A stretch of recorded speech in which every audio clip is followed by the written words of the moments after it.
นี่คือบ้านน้ำจะโลเป็นบ้านของข้อยเองบ้านน้ำจะโลเป็นบ้านหนึ่งที่ขึ้นกับกลุ่มบ้านที่เก่าของเมืองวิลาบุรีแขวงสนเขตถ้าเบิ่งจากมุมสูงแล้วหมู่บ้านก็จะเต็มไปด้วยต้นไม้ธรรมชาติประชาชนที่อาศัยอยู่ในหมู่บ้านนี้ก็จะเป็นชนเผ่าผู้ไทยทั้งหมดหมู่บ้านถืออ้อมล้อมไปด้วยภูผาป่าไม้ธรรมชาติบอกเลยว่ายามฝนนี่เบิ่งนั่นเลยก็เขียวงามแต่ถ้ามายามแล้งนี่บอกเลยว่าเบอร์ไม้นี่เป็นสีแดงหมด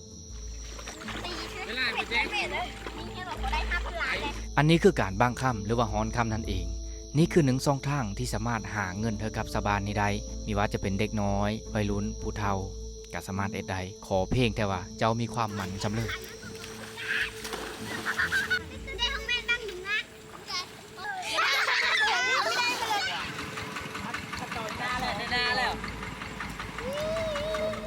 อันนี้ก็คือขั้นตอนการบ้างเนาะ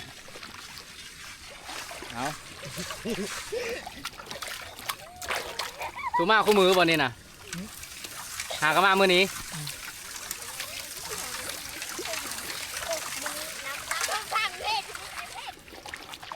ตัวนี้เราแม่นมาจุ่มเฉยๆตีนี่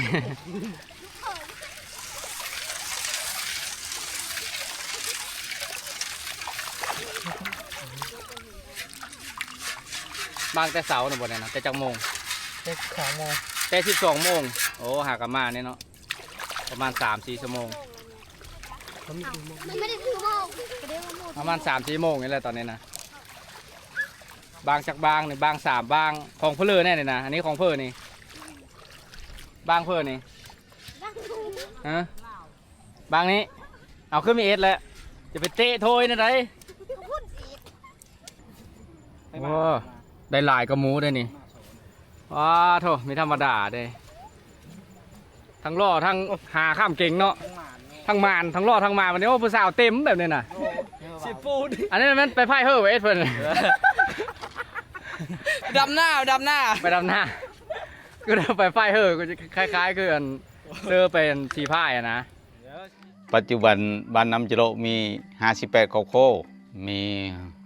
62หลังคาขอย้อนไปในสงครามโลกครั้งที่2สงปี1964ประชาชนบ้านน้ำจะโลได้ถูกอเมริกาสงครามฮุกฮานได้ทำลายบ้านเมืองจนไม่เหลือซากหลังจากนั้นประชาชนก็ได้หนีหลบภัยไปอยู่ในป่าและในสงปี1973ประชาชนก็ได้พาเดียวมาตั้งถิ่นฐานอยู่บ้านตามที่เจ้าเห็นภาพอยู่ตอนนี้ล่ะนี่คือบ้านหางของบ้านน้ำจะโลประชาชนได้อาศัยอยู่ในบ้านนี้จนฮอดปี 2008และก็ได้เริ่มย้ายออกมาตั้งถิ่นฐานบ้านมือโดยมติศูนย์เก้าของนายกรัฐมนตรีหลังจากนั้นประชาชนก็ได้เริ่มทยอยออกมาบ้านมือเทอละ1ครอบครัวเทอละ2เทอละ3เทอละ4เทอละ5จนฮอดปี 2009ถือว่าการย้ายถิ่นฐานสำเร็จเสร็จสิ้นภาพที่เจ้าเห็นตอนนี้ก็คือบ้านมือของบ้านน้ำจะโลในปัจจุบัน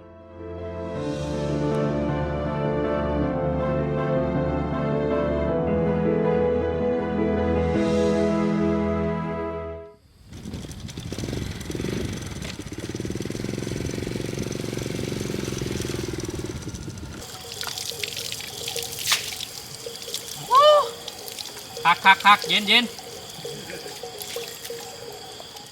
น้ำบาดาลอันนี้นะถึงแม้สี่ชาวบ้านสี่ย้ายบ้านจากบ้านนี้ไปอยู่บ้านเมือแล้วนะ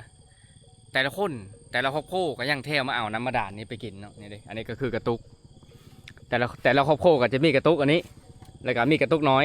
แล้วก็มาเอาน้ำอยู่นี้แล้วก็ขี่รถมือไปบ้านเมือไปเลยตอนแรกก็มาเอาอยู่นี้เพราะตอนแรกมันจะเย็นนะแล้วก็เสือรถจักรฮันแล้วก็มือไปบ้านมือพุ่นเพราะว่าน้ำอยู่นี่นะรสชาติมันแซ่บเนาะมันแซ่บแล้วก็มันเย็นอยู่บ้านมือพุ่นน่ะน้ำไม่ค่อยได้แซ่บไปเลยเขาก็เลยเที่ยวมาเอาอยู่บ้านนี้ในปัจจุบันนี้ก็บ้านหางก็จะเป็นสถานที่เอาไว้เลี้ยงโง่เลี้ยงควายเนาะประชาชนก็ได้เอาโง่เอาควายมาเลี้ยงเพราะมันเป็นเดินยาเด้บางคนก็ออกมาดินออกมานั่งดิน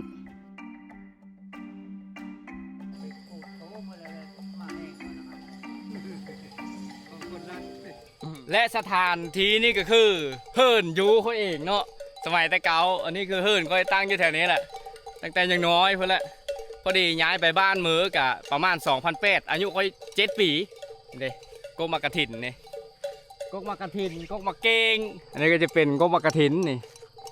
ตอนยังน้อยแล้วมันกินเมงนี่แหละเอามากระถินต้องกินแล้วนี่ก็กกมะมงกกมะมงกกมาเก่งนี่ยังยั่งอยู่นี่ แต่ว่าเสาเฮิร์นนี่ไม่ยั่งแล้วเสาเฮิร์นนี่มีเห็ดแล้วเบิ่งนั่นเลยก็มีเห็ดแล้วเสาเฮิร์นนี่อันนั้นก็เป็นกกมะหามอยู่ทางหลังเฮิร์นต่อจากน้อยแล้วมันปีนที่นี่ละกินเมงกินเพลินนี่พูนและพื้นเทิงพูนและ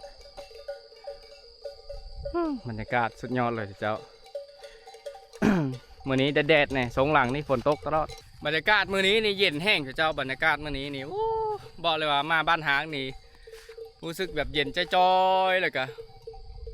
ได้รับบรรยากาศที่มันดีนะ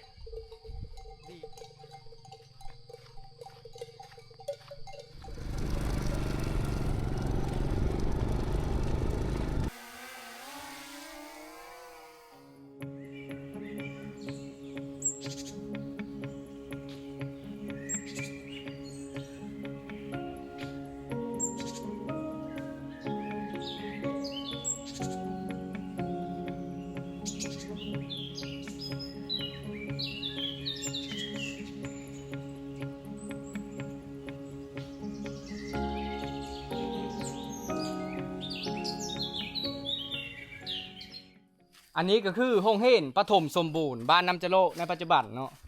แต่โรงเรียนกะตั้งแต่ป .1 ปเกมป .1 ฮอดป